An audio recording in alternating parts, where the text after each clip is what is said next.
परम पूज्य आरिका आराध्यमती माता जी, आज जिनका जन्म दिवस है, अवतरण दिवस है, उनसे हम निवेदन करते हैं कि वह अपनी भावना गुरु चरणों में व्यक्त करें। परम पूज्य आरिका आराध्यमती माता जी हम सभी को मंगलमय प्रवचनों से लाभान्वित करावेगी। माता जी के चरणों में वंदामी वंदामी वंदामी।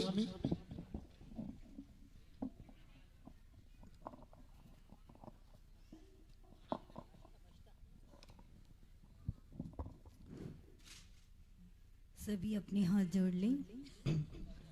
शिवं शुद्ध बोधं परम वीतरं, शिवं शुद्ध बुद्धं परम विश्वनाथं, न देवो न बन्धुर्न कर्मा न कर्ता, न अंगं न संगं न स्वेच्छा न कायं, चिदानन्दरूपं नमो वीतरागं, चिदानंद रूपम नमो वीतरागम।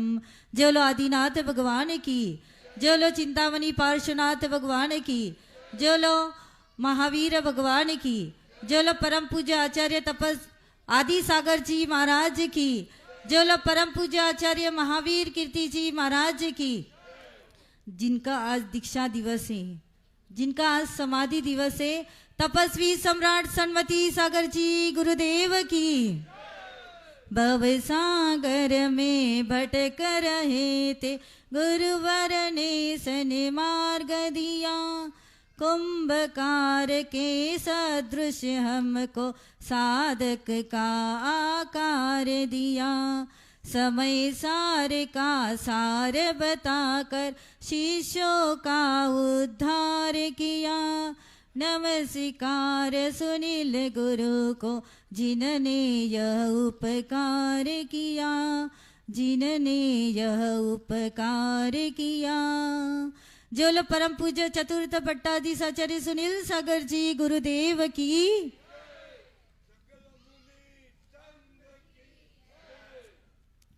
गुरु के प्यार के आगे जगत का प्यार झूठा है, गुरु के प्यार के आगे जगत का प्यार झूठा है। सभी सौभाग्य हो तो भी बिन गुरु के भाग्य फूटा है। मेरा सद्भाग्य इतना है कि गगन भी पड़ गया बोना, मिले जब से सन्मति सुनील गुरुवर, मेरा हर पल अनूठा है, मेरा हर पल अनूठा है। हम सब का परम सौभाग्य है आज तपस्वी सम्राट का 15वां समाधि दिवस मनाने का सौभाग्य प्राप्त हुआ है। जिसके जो हृदय में विराजित है, जिसके परम आराध्य है, जिनके परम सद्य है, ऐसे अनोखे तपस्वी सम्राट जिसके हृदय में विराजमान है, जिसके आशीर्वाद से, जिनके दर्शन से जिसकी तकदीर बदल जाती है, उनके ऐसे अनोखे तपस्वी सम्राट थे जो सिर्फ अपने जीवन में 10,000 से अधिक उपवास किए और उपवास के बाद भी निरंतर एक दिन उपवास एक आहार, और आहार में भी क्या लेते थे? मट्ठा और पानी। जब से उन्होंने दीक्षा ली तब से उन्होंने घी नमक शक्कर का त्याग था। धीरे धीरे उन्होंने अपनी तपस्या बढ़ाई और तपस्या बढ़ाते बढ़ाते अंतिम 10 वर्ष सिर्फ उन्होंने मट्ठा और जल लिया। ऐसे अनोखी तपस्या करने वाले इस युग के प्रथम होंगे, वो होंगे तपस्वी सम्राट, जिन्होंने अपने जीवन में बहुत संघर्षमय जीवन जिया। अपने दादा गुरु, अपने गुरु का नाम रोशन करने के लिए पूरे जीवन लगा दिया। ऐसे और जीवन ही नहीं, पूरा जीवन लगाने के बाद भी अपनी साधना में डिगे नहीं। ऐसे तपस्वी सम्राट आपने किन किनों ने दर्शन किए ऐसे महामना के? बस थोड़े से ही लोगों ने। बहुत अच्छी बात है। जिन्होंने दर्शन किए, जिन्होंने उनको आहार दान दिया, वो महा सौभाग्यशाली है। ऐसे ही तपस्वी सम्राट का हमें भी सौभाग्य प्राप्त हुआ, उनका आशीर्वाद मिला, उनको आहार देना का परम सौभाग्य भी प्राप्त हुआ। और इस संयम की डोर, इस संयम रूपी वृक्ष का बीज आचार्य सनमती सागर महाराज जी ने हमारे जीवन में लगाया। उनसे ही हमने 2 प्रतिमा को ग्रहण किया था। ऐसे तपस्वी सम्राट के गुणानुवाद करने का, कितने भी गुणानुवाद कर लो पर फिर भी वह कम है। एक बार आचार्य तपस्वी सम्राट सामयिक में बैठे हुए थे। सामयिक के बाद वो विश्राम में गए। विश्राम भी कितना करते थे पता है? बस 2-3 घंटे तक, और पुनः खड़े होकर सामयिक करना, आत्मचिंतन करना, साधना करना। तो एक बार वो विश्राम में चले गए और आचार्य सुनील सागर जी महाराज उनकी वैयावृत्ति करने जाते थे। तो एक दिन वो लेटे हुए थे, तो उन्होंने दूर से ही देखा कि तपस्वी सम्राट लेटे हुए हैं और उनके ऊपर पूरी एक काली चद्दर बिछा दी है। ये किसने किया? और जब वो पास में गए, निकट गए, तो देखा कि ये काली चद्दर नहीं है, पूरे उनके शरीर पर मच्छरों का जाल बिछा हुआ था। और इतना मच्छर का जाल बिछा हुआ था, फिर भी वो इस करवट से उठ करवट नहीं हुए। क्यों नहीं हुए? क्योंकि उन जीवों की विराधना होगी, हिंसा होगी, इसलिए तपस्वी सम्राट उस उपसर्ग को भी सहन करते रहे, पर वो अपनी इस ओर से इस ओर भी नहीं हो पाए। ऐसे तपस्वी सम्राट और उनके ही पद चिन्हों पर आपके सामने विराजमान है आचार्य सुनील सागर जी महाराज। जब आचार्य तपस्वी सम्राट की रुई कोर कॉलोनी में अंतिम सांस चल रही थी, वह दिन था 24 दिसंबर। उस दिन, उसके अंतिम दिन, उनके पहले समाधि से पूर्व ही आचार्य तपस्वी सम्राट महाराज जी ने अपने विश्वास पात्र विष्णु कुमार चौधरी को एक पत्र लिखा, और उस पत्र में लिखा था कि मेरे जाने के बाद मेरा उत्तराधिकारी आचार्य सुनील सागर जी होंगे। और उस समय आचार्य श्री बम्बई में विराजमान थे, और जैसे ही 24 तारीख को सुबह की प्रातः काल की बेला में तपस्वी सम्राट ने अपनी अंतिम श्वास छोड़ दी, उनका समाधि मरण हो गया। और जैसे ही खबर आचार्य श्री सुनील सागर जी महाराज जी के पास पहुंची, तो जैसे एक माता, एक पुत्र को एक माता छोड़कर चली जाती है, तो पुत्र का क्या हाल होता है आप सब जानते होंगे। वैसे ही आचार्य श्री का हाल हुआ कि एक सन्मार्ग दिखाने वाले, एक पथ मोक्ष मार्ग का दिखाने वाले आज गुरुदेव इस दुनिया से चले गए। और जब उनको पता चला कि संघपतियों ने, ब्रह्मचारी मैना बुआ जी ने कहा कि अब इस संघ को आपको संभालना है, आचार्य जी इतने निस्पृह थे कि उन्होंने कहा कि मेरे से भी बहुत बड़े बड़े आचार्य यहाँ विराजमान है, यह पद उन्हें दे दो।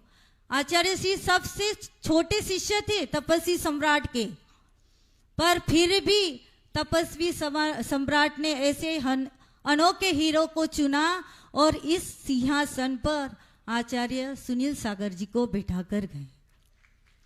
और आज भी उनकी महिमा इस दुनिया देख रही है कि जो इस सिंहासन पर विराजमान होता है वो उनके ही जैसे चर्या का पालन करता है, उतने ही जैसे उनकी वात्सल्य प्रेम है, ऐसे गुरुवर के चरणों में हमारा भी परम सौभाग्य है कि ऐसी तो गुरुदेव के चरणों को हम पाकर हमारा जीवन धन्य बनाएं। दीक्षा हुई अंकली में और 13 साल पूरे हो गए। और आचार्य जी के कर कमलों में हमारी दीक्षा हुई। हमारा परम सौभाग्य है कि ऐसे गुरु के चरणों में हम रहने का सौभाग्य मिला, गुरु के छत्र छाया में रह रहे हैं। ऐसे ही गुरुदेव के चरणों में यही प्रार्थना है कि हमारा पूरा जीवन आपको समर्पित है, और जब भी हमारा अंतिम समय आए आप हमारी अच्छी सी समाधि करना, यही मंगल भावना है। जय बोलो परम पूज्य चतुर्थ पट्टाधीश आचार्य सुनील सागर जी गुरुदेव की जय। परम पूज्य माता जी ने महामना के प्रति अपने विनयांजलि अर्पित की। चलते हैं ओ हम तो हो गया निवेदन तो। बोले परम पूज्य गुरुदेव आचार्य श्री 108 सुनील सागर जी मुनि महाराज की, विराजमान चतुर्विध आचार्य संघ की सभी भक्तगण अपने दोनों हाथ जोड़ेंगे बड़े भक्ति से। जो शोभायमान है ऐसे पूज्य चतुर्थ पट्टाधीश आचार्य भगवान के श्री चरणों में आप सबकी ओर से, मेरी ओर से त्रिबार नमोस्तु नमोस्तु नमोस्तु करता हुआ निवेदन करता हूँ पूज्य गुरुदेव हम सभी का मार्ग प्रशस्त करें और मंगलमय शुभाशीर्वाद प्रदान करें। परम पूज्य आचार्य भगवान श्री सुनील सागर जी महाराज साहब। सागर की लहरें कभी बंद नहीं होती, सागर की लहरें कभी बंद नहीं होती, सूरज की किरणें कभी कम नहीं होती। जिसकी जिंदगी में हो, जिसकी जिंदगी में हो आचार्य सुनील सागर जैसे संत, उसकी जिंदगी किसी जन्नत से कम नहीं होती, उसकी जिंदगी किसी जन्नत से कम नहीं होती। बोले परम पूज्य गुरुदेव आचार्य श्री 108 सुनील सागर मुनि महाराज की। ओम नमो जिनानम। इसको बाद में करना है ना। ये न्यू जर्सी के जो कार्यक्रम हुए थे उसका कुछ ऋतुजा दीदी और अंकित भैया वगैरह ने एक अच्छा बनाया है, प्रवचन के बाद उसको देख लेना। ओम नमो जिनानम। ओम नमो जिनानम। जिनकी चर्या है जाओ। ओम नमो जिनानम। आदिनाथ भगवान को स्मरण करते आज, जिनके नाम से रसबोध आदि तीर्थ कहला रहा है। तुभ्यं नमस्त्रिभुवनार्तिहराय नाथ, तुभ्यं नमः क्षितितलामलभूषणाय, तुभ्यं नमः श्रीजगता परमेश्वराय, तुभ्यं नमो जिन्भवोदधिशोषणाय, तुभ्यं नमो जिन्भवोदधिशोषणाय। जयकारा जोर से। प्रथम तीर्थेश्वर आदि विधाता दिवादिदेव महादेव ऋषभदेव भगवान की। जोर से बोलो। पारस जी, परस जी, भगवती जी।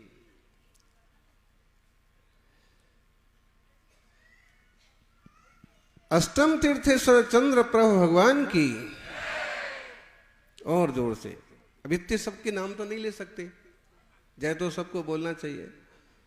वर्तमान जिन शासन नायक वर्धमान महावीर भगवान की। आचार्य श्री आदि सागर महावीर कीर्ति विमल सागर जी महाराज की। तपस्वी सम्राट गुरुदेव आचार्य श्री सन्मति सागर जी महाराज की। परम पूज्य वर्तमान की वर्तमान अभीक्षण ज्ञान उपयोगी प्राकृत प्रभाकर चतुर्थ पट्टाधीश आचार्य 108 सुनील सागर जी गुरुदेव की। जयकारा गुरुदेव का। सूरज की रोशनी कभी कम नहीं होती, सागर की लहरें कभी कम नहीं होती।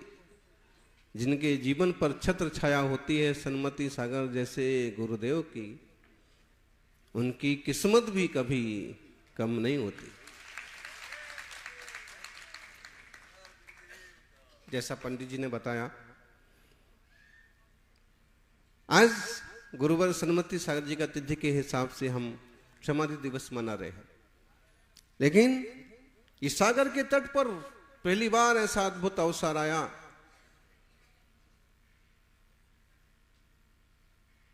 कि हम तपस्वी सम्राट को यहां स्मरण करें। और दिन देखिए, भगवान जिनेंद्र के गर्भ कल्याणक महोत्सव का उत्तरार्ध, गर्भ कल्याणक का दिन। आने को तो लोग दिल्ली से भी आ गए, मुंबई से भी आ गए, आने को तो सूरत से भी आ गए, न्यू जर्सी से भी आ गए।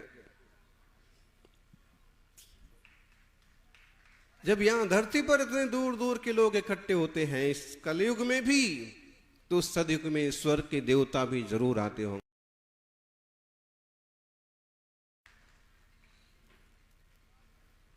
कहते हैं कि जलाने से दीप जला करते। यशवंत जी, जलाने से दीप जला करते हैं, खिलाने से फूल खिला करते हैं। सपने के महल भी यूं नहीं बन जाते हैं, सपनों के मंदिर भी यूं नहीं बन जाते हैं। सपनों के महल, सपनों के मंदिर भी बनाने से बना करते हैं।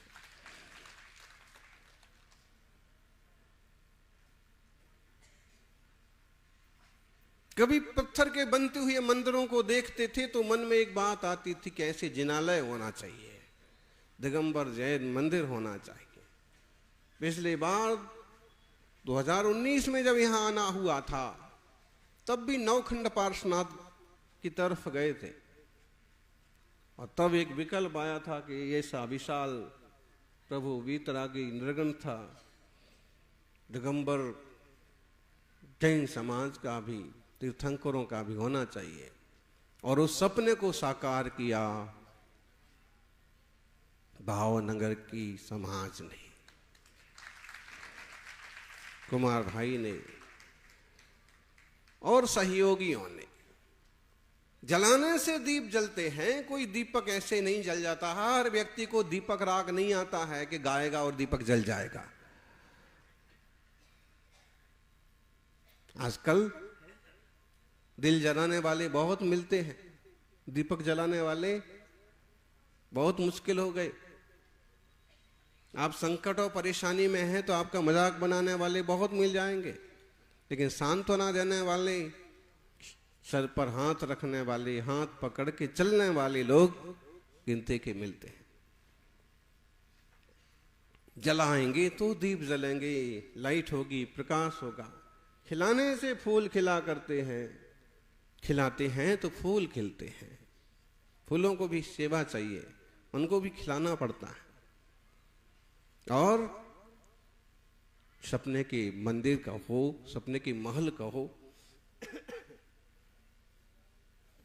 राजावत जी का महल देखो आप,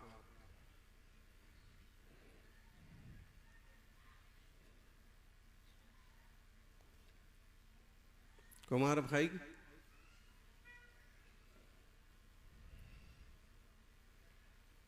शहर में तो एक से एक चीजें देखने को मिलती हैं, एक से एक बड़ी इमारतें लोग बना लेते हैं, एक से एक बंगलो बना लेते हैं। और बंगलो बनाने वाले, इमारतें बनाने वाले ढेरों मिल जाएंगे, लेकिन जिनेंद्र भगवान का मंदिर बनाने वाले तो कोई सौभाग्यशाली होते।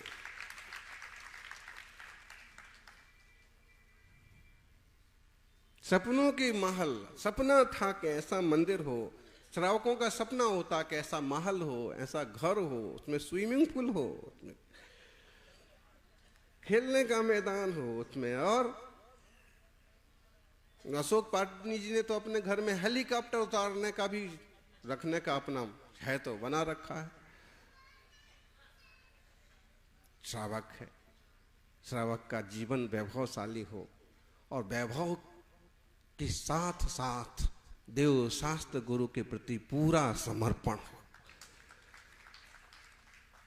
बहुत लोग ऐसे होते हैं जिनके माथे पर लक्ष्मी सवार होती है। जिस पर लक्ष्मी सवार होती है वो कौन होता है? लक्ष्मी का वाहन क्या है?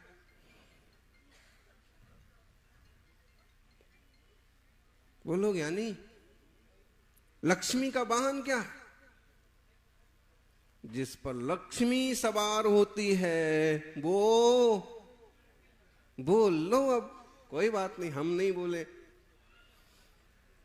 जिस पर लक्ष्मी सवार होती है वो, और जो लक्ष्मी के ऊपर, समोषण के ऊपर सवार होता है वो अरहंत होते। हाथों हाथ हम अरहंत बन जाएं, निर्ग्रंथ बन जाएं, ना बन जाएं, लेकिन उनके अनुयायी होने से धर्मात्मा जीव लक्ष्मी को कभी अपने ऊपर ज्यादा हावी नहीं होने देते। लक्ष्मी जी भी पुण्य की दासी है। पुण्य है, देखो जब पुण्य पकता है तो नारियल के पेड़ में इतने ऊपर पानी भर जाता है नारियल में। अब यहाँ का पानी तो खारा है, मुनि महाराज को पीना है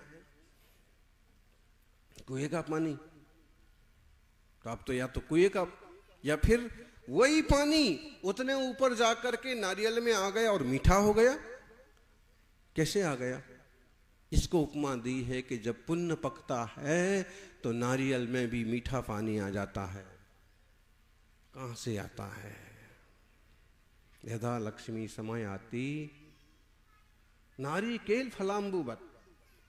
कराड़िया जी, यदा लक्ष्मी विनिर आती गज फुक्ता कपित्वत।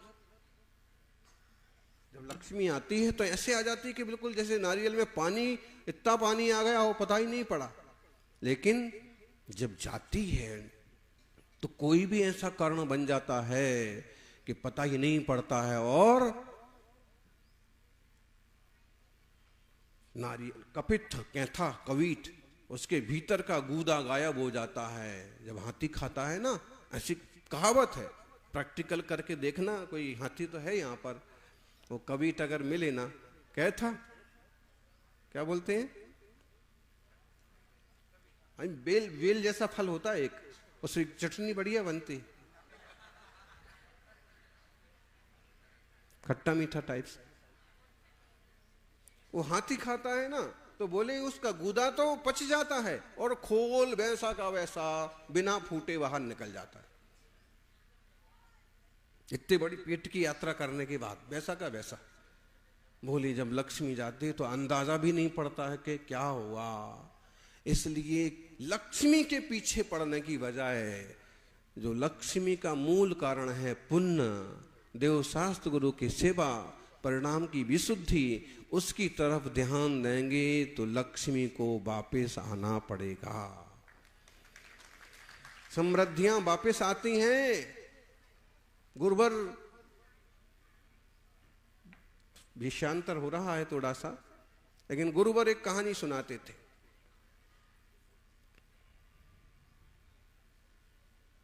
जो धर्म का पालन करता है, जो सत्य का पालन करता है, देवता भी उसकी सेवा करते। एक सेठ थे, सत्यवादी थे, धर्मात्मा थे, और उनका एक नियम था कि बाजार में अगर किसी का कोई माल नहीं बिकेगा तो अंततः हम खरीद लेंगे। और उनका एक आदमी ज्यादा हो, बाजार में कुछ नहीं, किसी का कुछ दिक्कत है तो सब लोग संतुष्ट रहना चाहिए। दुनिया में मैं खुश रहूं, मैं संतुष्ट रहूं, ऐसा कहने वाले बहुत मिलेंगे किशनगढ़ वालों। लेकिन और सब भी खुश रहें, भले मुझे कुछ कमी हो जाए लेकिन और सब खुश रहें, ऐसा सोचने वाले कोई सौभाग्यशाली होते, धर्मात्मा होते। तीर्थंकर प्रकृति का बंध वो करते हैं जो सबका हित सोचते हैं। हुआ क्या?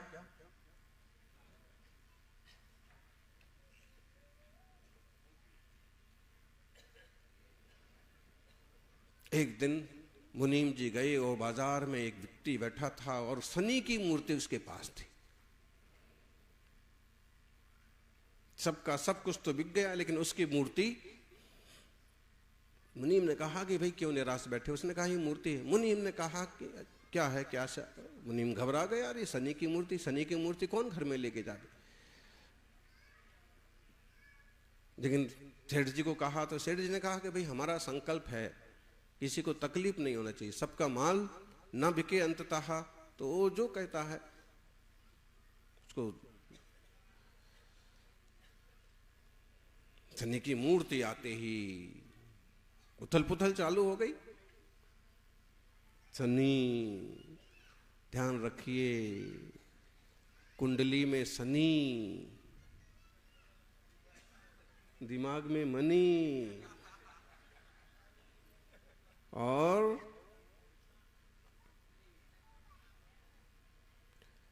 कलहकारी पत्नी। जीवन को सत्यानाश कर देती है। कलहारी क्या बोलते हैं, झगड़ालू।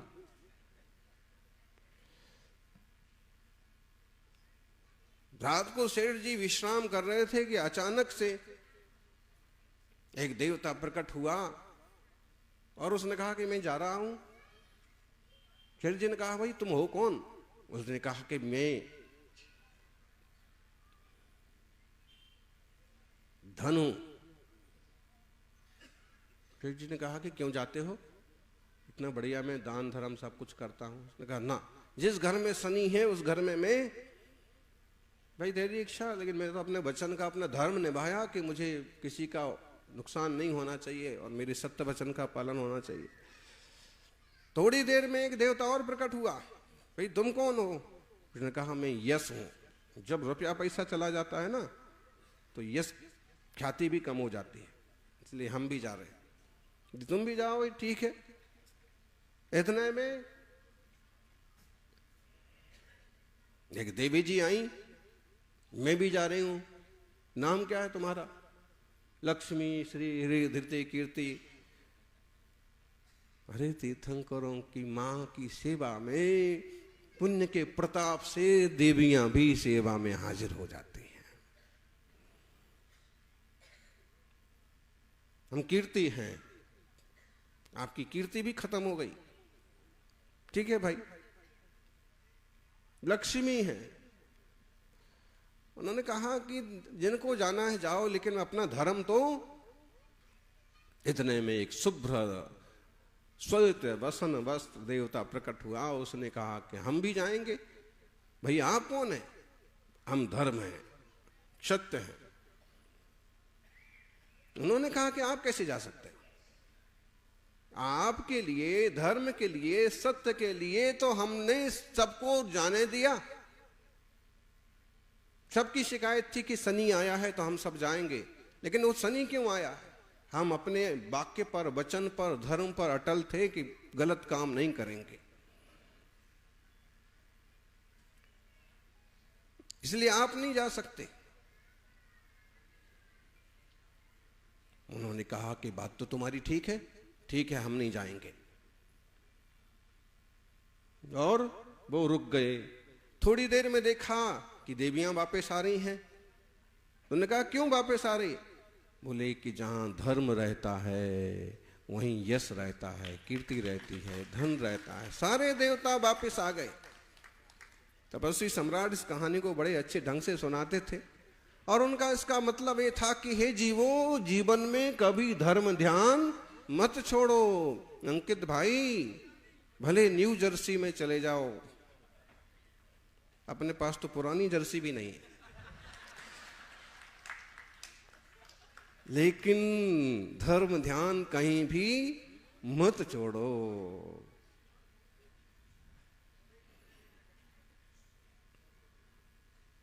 धर्म मत छोड़ो, तत्व मत छोड़ो, क्षमा मत छोड़ो, मृदुता मत छोड़ो, अपने सद्गुण मत छोड़ो। उपलब्धियां, समृद्धियां आज नहीं तो कल आएंगी, वापिस आएंगी। इसलिए घबराओ मत, अच्छे सपने देखो और अच्छे काम करो। तीर्थंकर भगवान की माने सपने देखे 16 और 16 सपने देखे रात को। पंडित जी दिखा रहे हैं दिन को। भाई पंडित जी और ट्रस्टी दो ऐसे जीव हैं,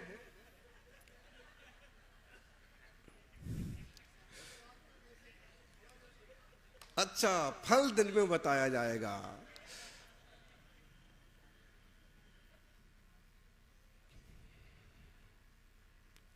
लेकिन हम इसको थोड़ा सा और विस्तार से विचार करें।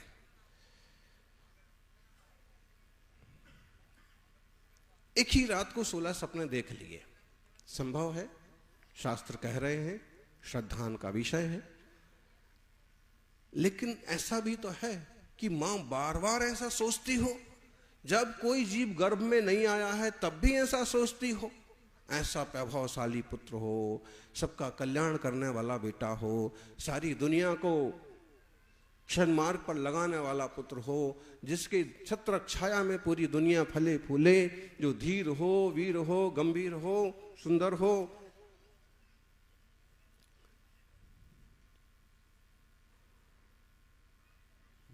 हर एक माँ सोचती, तीर्थंकर भगवान की माँ भी ऐसे ही सोचती होंगी। और फिर वो प्रतापी पुण्यशाली जीव, अपन तीर्थंकर ऋषभ देव का पंच कल्याणक महोत्सव मना रहे हैं, इसलिए उनके जीवन चरित्र को जोड़ के देखें तो उनने अपने पिछले जन्मों ने कैसा गजब का पुरुषार्थ किया। इसे एक दिन अपन उनका चरित्र लेंगे। लेकिन राजा महाबल और उसके पहले वाली पर्याय से लेके वो जीव ने निरंतर विकास ही विकास किया, पुरुषार्थ किया। महावीर स्वामी के लंबे चरित्र में उत्थान भी मिलता है और पतन भी मिलता है। पारसनाथ स्वामी के चरित्र में उत्थान भी मिलता है और पतन भी मिलता है। वो जीव कहां एक बार मंत्री भी बनता है तो एक बार हाथी भी बन जाता है 10 भाव में। तो उत्थान पतन कैसे चलता है, और फिर भी कोई जीव सही रास्ते पर डटा रहता है तो अंततः वो तीर्थंकर जैसी विभूतियां तक पा लेता है।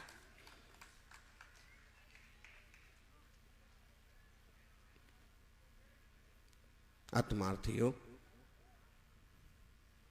16 सपने देखे मां ने रात को। मां ने 16 सपने एक ही रात में देख लिए होंगे, संभव है। और यह भी संभव है कि बहुत बार रोज रोज उनका ऐसा विचार चलता होगा। देख लो आप, आज भी किसी गर्भवती महिला से या होनहार मां से आप कभी बात करें तो जिस तरह के संस्कार या जिस तरह के माहौल में है या वो जिसके जैसे भाव हैं वो वैसे बात करेगी। कैसा बेटा चाहिए, एकदम बड़ा बिजनेसमैन बने,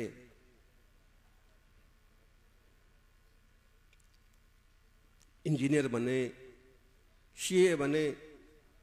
कल्याण जी की मां ने भी ऐसे सपना देखा होगा।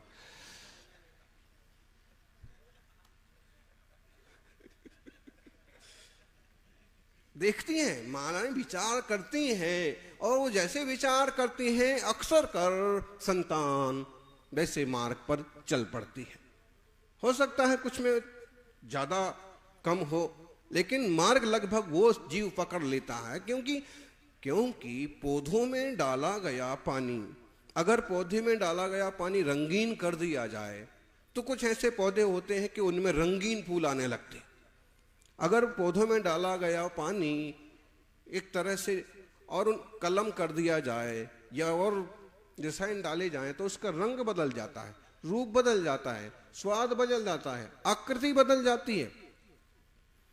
ये जमीन से तैयार हो रहा है। ऐसे ही इंसान माँ की पेट रूपी भूमि से तैयार होता है, और माँ जैसे जैसे उसको संस्कार देती है वैसे उस जीव का विकास होता है। माताओं, गर्भ काल में अगर आप झगड़े टंटे वाले सीरियल देखेंगे, बच्चे भी वैसे ही होंगे। बिल्कुल वैज्ञानिक तथ्य है। आप जिस टाइप की चीजें देखते हैं वैसे, यहां तक कि आकृति तक वैसी हो जाती है। संस्कार, विचार, विचारों के हिसाब से रसायनों का परिवर्तन। इसलिए अगर आप गृहस्थी में गए हैं तो शुरू से ही सकारात्मक और श्रेष्ठ विचार रखो। गुरुवर सन्मति सागर जी से कोई मां पूछती थी, भगवान इस काल में क्या करें? ये जो गर्भकाल है इसमें मैं किस तरह की प्रवृत्ति करूं कि एक उत्तम जीव, उत्तम विकास हो, और कोई तीर्थंकर पैदा हो, और कोई तीर्थंकर पैदा ना हो तो कोई निर्ग्रंथ पैदा हो, कोई निर्ग्रंथ पैदा ना हो तो कोई निर्ग्रंथों की सेवा करने वाला सुश्रावक तो जन्म ले। क्या करें? प्रभु कहते थे रोज देव दर्शन करो, आज से चालू करो। थोड़ा समय निकालो, मुनिराजों के प्रवचन सुनो। मुनिराज उपलब्ध नहीं है, खुद स्वाध्याय करना सीखो। कम से कम पद्म पुराण जैसे शास्त्र का, महापुराण जैसे शास्त्र का इस काल में एक बार स्वाध्याय जरूर करो। शरणक चरित्र, प्रद्युम्न चरित्र जैसे शास्त्र का, बड़े अध्यात्म शास्त्र पढ़ते और समझते बने तो बहुत अच्छी बात, नहीं तो सम्यक्त कौमुदी, धर्म परीक्षा जैसे शास्त्र पढ़ो। और कभी क्लेश मत करो, ऐसे गंदे सीरियल पिक्चर्स मत देखो जिससे बहुत कसाय हो, बहुत उद्रेक हो, विकल्प हो, नहीं तो उस जीव पर असर पड़ता है, शरीर की रचना पर असर पड़ता है। आप खुद देखो, अगर आप बहुत क्लेश में हैं कुमार भाई, बहुत संक्लेश में हैं, अगर बहुत टेंशन में है ना, तो बिना बीमारी के बीमारी आ जाती है। इसलिए हमने पहले ही दिन कहा था कि आप लोग टेंशन मत लो, अटेंशन रहो। टेंशन मत लो, जो काम करते बनता है वो करो, बस जो काम करते बनता है वो करो। बाकी जो करते नहीं बनता है उसको ऊपर वाले के हाथ में छोड़ दो, कुंजवन वाले के हाथ में छोड़ दो। नीचे वाले से तो जो करते बने सो करो, फालतू दिमाग में गोबर भर के परेशान मत हो। हाथ में कोई वस्तु थी, छूट गई, गिर गई, निकल गई, कोशिश करो कि मिल जाए, पकड़ में आ जाए। नहीं मिल गई तो भाड़ में जाए, नए सिरे से शुरुआत करेंगे, फिर मेहनत करेंगे। और जब एक बार हम किसी चीज से शिक्षा लेते हैं तो उसके बाद उपलब्धियां दुगनी गति से मिलती हैं। सौभाग्यशालियों, नाने सपने देखे, 16 सपने, क्या बढ़िया यहां पर सपने दिखाए जा रहे थे। आज तक शायद इस नगर में कितने भी कार्यक्रम हुए होंगे, इतनी बड़ी एलईडी लगा करके इस तरह से तो कभी दिखाया नहीं होगा। कभी राजा श्रीपाल भी आए होंगे ना, और उनने भी अगर सिद्ध चक्र किया होगा, लेकिन इतनी बड़ी एलईडी तो उनको भी नहीं मिली होगी। उस जमाने में था नहीं, भले उनके पास विद्याएं थी, सब कुछ अच्छे से अच्छा हुआ होगा, लेकिन फिर भी हम देख सकते हैं कि सबसे पहले कैसे माँ को एक ऐरावत हाथी दिखता है। ऐरावत हाथी, गजब की बात है कि तीर्थंकर की माँ 16 सपने देखती है। दिगंबर जैन शासन में 16 सपने बताए गए। जो केसरिया नाथ जी की मूर्ति है ऋषभ देव जी की, उसकी पीठ पर भी 16 सपने बने हुए हैं, और श्वेतंबर परंपरा में 14 सपने माने गए हैं। हम जानू 16 सपने। पहला सपना क्या देखा? ऐरावत हाथी देखा। सफेद होता रंग से क्या होता है, काला हाथी भी हो तो उसको भी देखो ऐसा ही होता होगा। आज सुबह सुबह यहां हाथी मिल गया था, और सूंड उड़ा करके संस्कारित जो होते हैं, सिखाए हुए होते हैं, वो बहुत सारी चीजें, पंचेंद्री संगी जीव है, उसे पता पड़ता है कई सारी बातें, तो अंदाज लगता है, निर्णय करता है, खाने पीने का भी निर्णय करता है, क्या ठीक है क्या ठीक नहीं है। इसलिए पशुओं पर कभी किसी तरह का अत्याचार अन्याय नहीं होना चाहिए। पंच कल्याणक में, निमित्त में, नैक में, शकुन के रूप में हाथी घोड़ा पालकी कुछ भी लाना भी है तो पहले से ये सावधानी बरती जाए कि उस जीव को कष्ट ना दिया जाए। अनुशासन के लिए जितना जरूरी है उतना सार संभाल करो। बाकी एक हाथी के ऊपर 4 हाथी बैठ गए, कोई बात है? हाँ, एक जगह का पंचकल्याण था, कम से कम 1.5 क्विंटल के 4 आदमी बैठ गए। अरे भाई उस पर भी दया करो।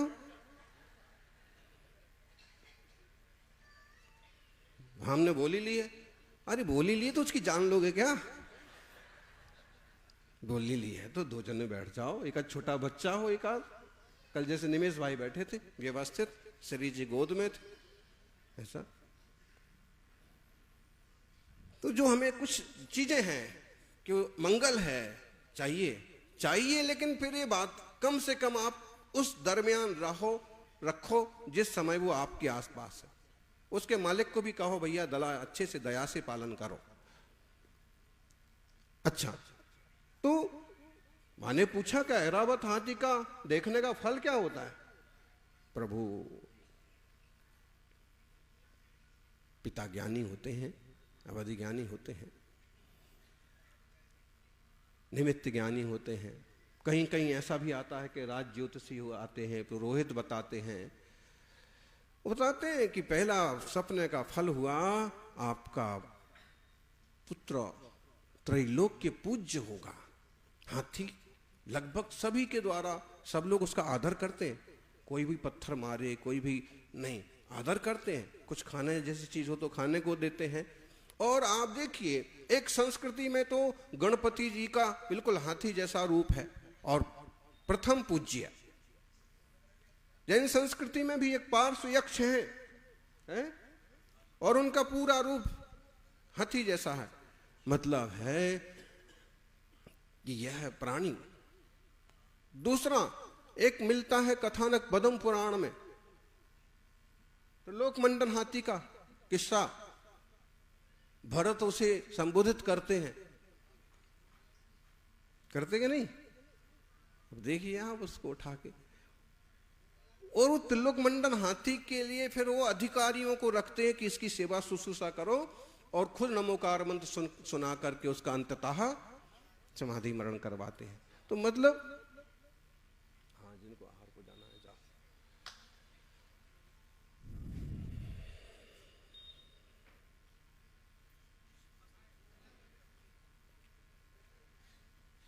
सफेद हाथी, सफेद बैल, सुंदर वृषभ को देखो कभी आप, हैं एकदम काठियावाड़ी बैल, और देखो आप वो गायें देखो, तबीयत खुश हो जाए अकेले देखने से। पास में जाओगे तो फिर तबीयत खराब हो जाएगी अगर उसने अपना एक हाथ से हिला दिया ना या उछल करके आ गए तो मुश्किल हो जाएगी। इसलिए सफेद वृषभ त्रैलोक के पूज्य जगत गुरु। वृषभ मतलब श्रेष्ठतम। वृषभ देव का नाम भी एक वृषभ है। वृषभ का मतलब श्रेष्ठतम। और भारतीय संस्कृति में बैल जो है, नंदी जो है, उसे वृषभ कहा है। वृषभ का मतलब है कि चाहे सिंधु घाटी की सभ्यता की खुदाई में उसकी मोहरें मिली, मतलब है खेती का मूल आधार वृषभ हुआ करता था। एक इंसान को जितनी तवज्जो दी जाती थी उससे ज्यादा उसको गाड़ी में, हल में वो काम करेगा। वृषभ देखा, सफेद सिंह देखा, मुस्कुराता होगा, प्रसन्न बदन। उसका फल बताया, अत्यंत शक्तिशाली पुत्र होगा, निर्भीक, साहसी।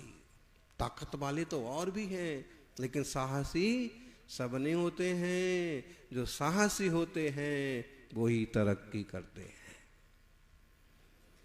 गिरकर उठना, उठकर गिरना जीवन का दस्तूर है। साहस। फिर 2 हाथियों से स्नान कराते हुई लक्ष्मी देखी। लक्ष्मी जी का अभिषेक कर रहे हैं हाथी। इसकी पेंटिंग्स, इसका सच्चा शिल्प सबसे पहले कहां बना हुआ है? कोई बताएगा? कोई बताएगा? इतने लोग बैठे हैं राजस्थान वालों, बंडी जी बताओ, इसका सबसे पुराना प्राचीनतम शिल्प चित्र, शिल्पकारी कहां खोदी गई है? 2 हाथी अभिषेक कर रहे हैं। मेरी समझ से कौन बताएगा? अम्मा, आज मातृशक्ति का दिन है। पता तो उनको भी नहीं, हाथ बस उठा लिया था।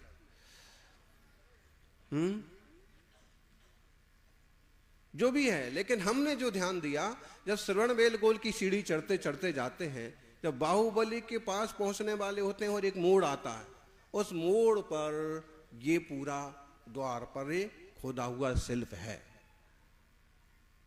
लक्ष्मी अभिषेक कर रही है, पत्थर पर खोदा हुआ। जैसे हाँ मंदिर में, अब मंदिर की कला देखिए आप, शिल्पकारी, वैसे लक्ष्मी जी तो प्रभु ने, पिता ने बताया ऐसा पुत्र होगा जिसका सुमेरु पर्वत पर अभिषेक होगा।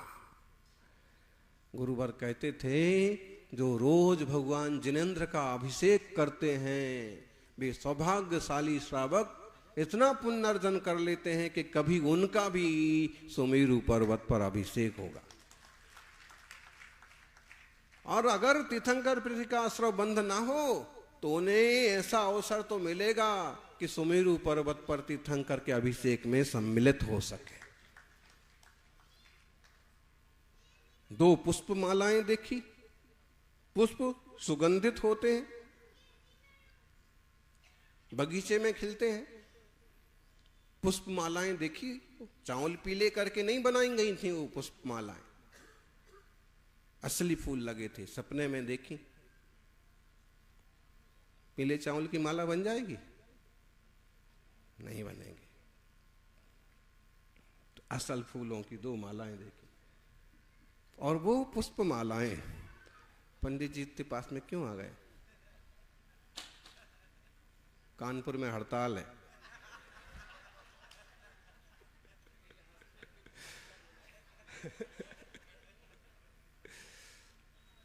यानी विचार करना, इंद्रियों का बहुत ज्यादा भरोसा नहीं किया जा सकता है। बाहर की चीजें छोड़ो, दुकान, मकान, फैक्ट्री और गाड़ी और लाड़ी, वो तो उसका तो कितना भरोसा करो वो ठीक है। अपने शरीर की इंद्रियों का भी पूरा पूरा भरोसा नहीं किया जा सकता। वही बाल आपको आंखों से शोधन करते करते दिखा नहीं, और वही बाल वो छोटे से मुनि महाराज को दिख गया। मतलब कहीं ना कहीं आंखों में फर्क तो पड़ा है। तुम्हारा ही बाल होगा, तुमने सबसे ज्यादा इकट्ठी कर रखे।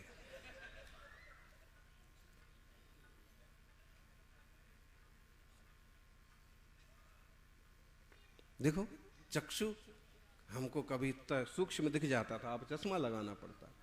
इंद्रियों का बहुत भरोसा नहीं करो, लेकिन जब तक ये मिली हैं तब तक इनका सदुपयोग जरूर करो। उगता हुआ सूरज, पुष्पमाला का मतलब है फूलों की तरह सुगंध फैलाएगा, धर्म का प्रचार प्रसार करेगा, लोगों का जीवन बदल देगा, ऐसा बेटा होगा। और खिला हुआ चांदनी से युक्त चंद्रमा, कभी आप पूर्णमासी का चंद्रमा देखो, कभी अभी परसों ही पूर्णिमासी चंद्रमा, इधर चंद्रमा इधर सूर्य।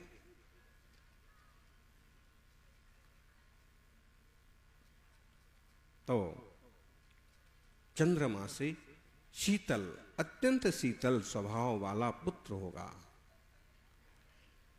उसके वचनों से लोगों को शीतलता मिलेगी, उसको देखने से आह्लाद होगा। उगता हुआ सूरज, उगता हुआ सूरज तेज का प्रतीक है, उगता हुआ सूरज ओजस्विता का प्रतीक है, उगता हुआ सूरज उदय का प्रतीक है। इसलिए पूरब मुखी घर बनाने की बात होती है, पूरब में तरफ मुख करके बैठने की सामायिक की बात होती है, संस्कारों की बात होती है। उदित हो, बढ़ो।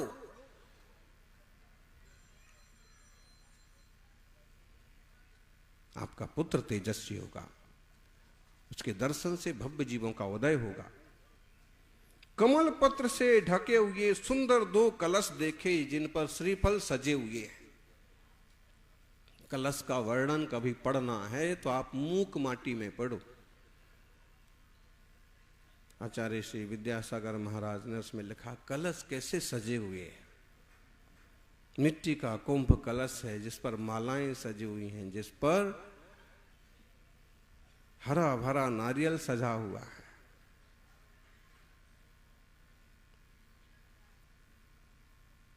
जिस पर घंटियां लटक रही हैं। कविता है, वहीं से पढ़ेंगे तो ज्यादा अच्छा लगेगा, ज्यादा प्रमाणिक होगा।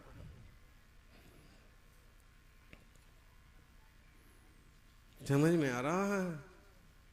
समझो, ऐसा कलश, और ऐसे कलश देखने का फल होगा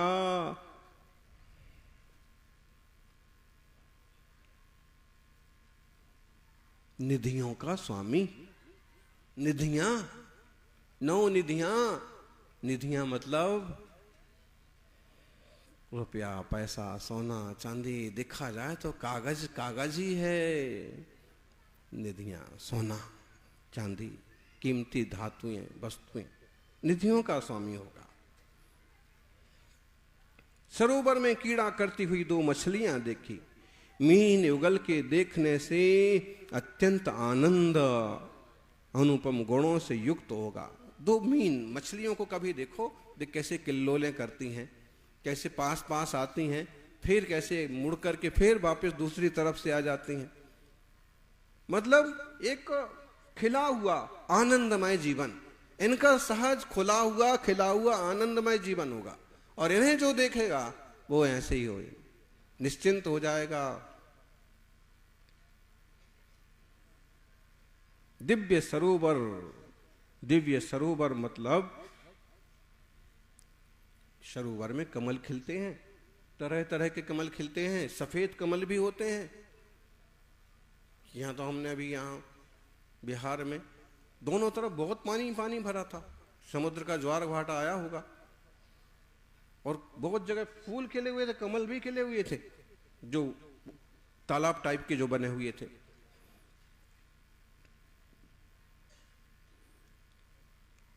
जैसे नाना तरह के कमल खिले हुए हैं, फूल खिले हुए हैं तालाब में, ऐसे अनेक गुणों का 1008 लक्षणों का स्वामी होगा।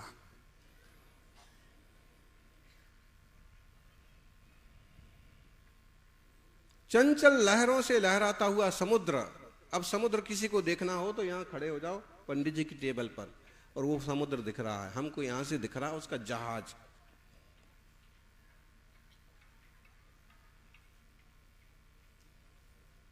समुद्र में जैसे उत्ताल तरंगे आती हैं, ऐसे ही चंचल लहरों वाला समुद्र देखने से आपका पुत्र चंचल नहीं होगा, लेकिन उसकी ज्ञान की लहरें, उसकी संपदाओं की लहरें सबको सुखी करेंगी, सबको आनंदित करेंगी। रत्न जड़ित सिंहासन देखा। ये तो रत्न वाला नहीं है, लेकिन रत्न जड़ित सिंहासन, ये तो कुरुवर तपस्वी सम्राट की कृपा का फल है। दर्शन, ज्ञान, चारित्र और तप रूपी रत्नों से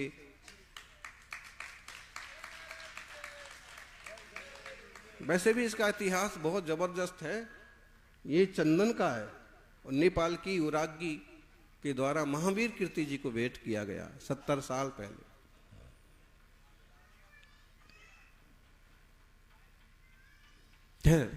प्रभु की बात अलग है।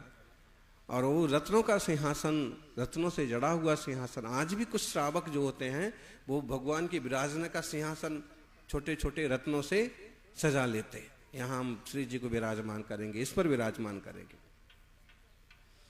ऐसा रत्नों का सिंहासन देखने से 3 लोक के सिंहासन पर विराजमान होने वाला पुत्र होगा।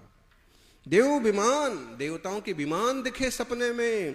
देवों का विमान दिखने का मतलब है कि वह बेटा स्वर्ग से देवताओं के विमानों से च्युत होकर के, सर्वार्थ सिद्धि विमान से च्युत होकर के मरुदेवी मां के गर्भ में आएगा। नागेंद्र का भवन देखा। नागेंद्र अवधि ज्ञान का प्रतीक है, और अवधि ज्ञानी, जन्मजात अवधि ज्ञानी, मति, श्रुत, अवधि, 3 ज्ञान के धारी, गर्भ में भी उनको अवधि ज्ञान है, ऐसा पुत्र होगा। और रत्नों की राशि, ढेर लगा है रत्नों का। ये जहां अपन बैठे हैं ये कभी रत्नदीप कहलाता था। रत्नों का, हीरे मोती का व्यापार होता होगा।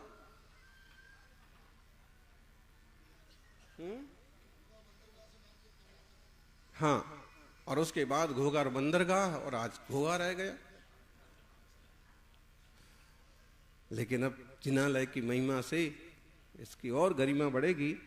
तो ये रत्नों का ढेर देखा, इसका मतलब है सम्यक दर्शन, ज्ञान, चारित्र और तप रूपी रत्नों का स्वामी बनेगा। फिर निर्धूम अग्नि देखी, धुआं नहीं निकल रहा है, अग्नि। आजकल तो डिजिटल में सब कुछ होने लगा, लेकिन बिना धुएं की अग्नि सपने में देखी। इसका मतलब है सारे कर्म कलंक को नष्ट करके सिद्ध भगवान बन जाएगा, विकार मिटा करके। और ये सब देख करके अंततः एक और प्रतीक देखा कि एक श्वेत वृषभ आता हुआ और मुख मार्ग से उनके गर्भ में अवतरित हुआ। इसका मतलब है कि श्रेष्ठ तीर्थंकर पुत्र आपके गर्भ में आया।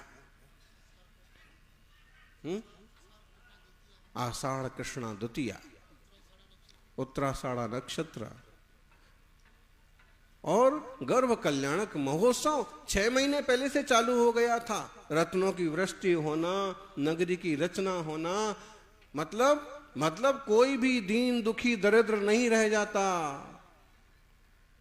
जरूरत ही नहीं किसी को कुछ रह जाती, सब हर्षोन्मग्न हो जाते हैं। आनंद के साथ कहते हैं सौधर्म की आज्ञा से अष्ट कुमारी देवियां, 56 कुमारी देवियां सेवा में हाजिर रहती। यहां तो एक भूतनी का सवाल नहीं उठता है? 104 देवियों तक का उल्लेख आता है। मतलब कैसा अपार पुण्य का वैभव। उनने किसी को निमंत्रण नहीं दिया, वो सब हाजिर। और एक और खास बात पुराण शास्त्रों से मालूम पड़ती है कि कई बार सची इंद्र की प्रमुख देवी वो भी रूप बदल बदल के आती है और सब व्यवस्थाएं देख के जाती है। एक जीव, एक तीर्थंकर प्रभु का जन्म होने वाला, सच है? कहीं प्रधानमंत्री आने वाले हों कोई गांव में, तो रातों रात रास्ते बन जाते हैं कि नहीं बन जाते? छोटे मोटे ढेर सारे काम हो जाते। हेलीपैड बन जाता, थाना ना हो थाना बन जाता। अगर वहां घूरा हो, कूड़े का ढेरा हो, तो वो भी एकदम उस फूल बन जाता है। वो भले वो रात भर के लिए, दिन भर के लिए बने, अगले दिन वापस।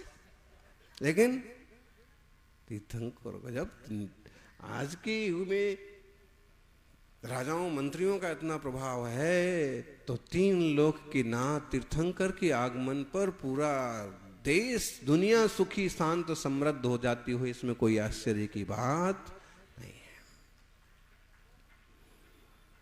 गर्भ में उतरे जब दिव्य प्रकाश, धरती का हर कोना हो जाए विशाल आकाश। ये कल्याणक नहीं, स्वर्ग का आनंद का प्रमाण है। ये गर्भ कल्याणक नहीं, स्वर्ग के आनंद का प्रमाण है। भगवान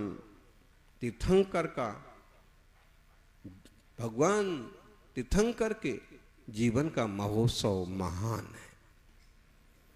मां का गर्भ जब बन जाए तपस्या का धाम, तीर्थंकर का प्रवेश देता जग को नया विश्राम।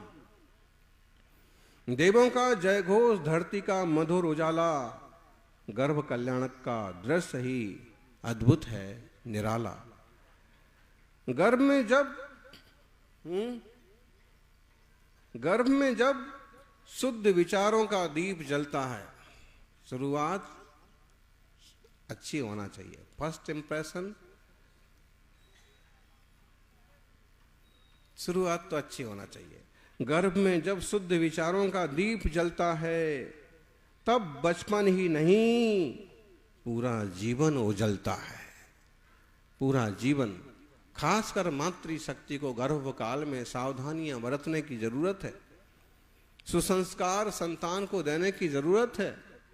योग्य मार्गदर्शक, योग्य विद्वान के माध्यम से, योग्य जिनवाणी के माध्यम से और निरंतर सुविचारों से सुभाषित हों, ताकि कोई जीव आपके परिवार में भी ऐसा आए जो भले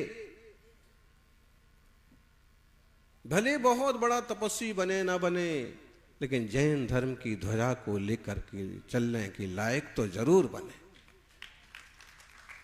दुनिया के किसी भी कोने पर पहुंच जाए, लेकिन उसे वीतराग धर्म की, तत्व ज्ञान की, मोक्ष मार्ग की समझ हो, और यह एक जीवन आत्म कल्याण के लिए हो, आत्म विकास के लिए हो। सोनो कल्याण, सोनो मंगल थाओ, बधानी आत्मा वर्ण तीर्थंकर देवी पवित्र थाओ, ये मंगल भावना सा है।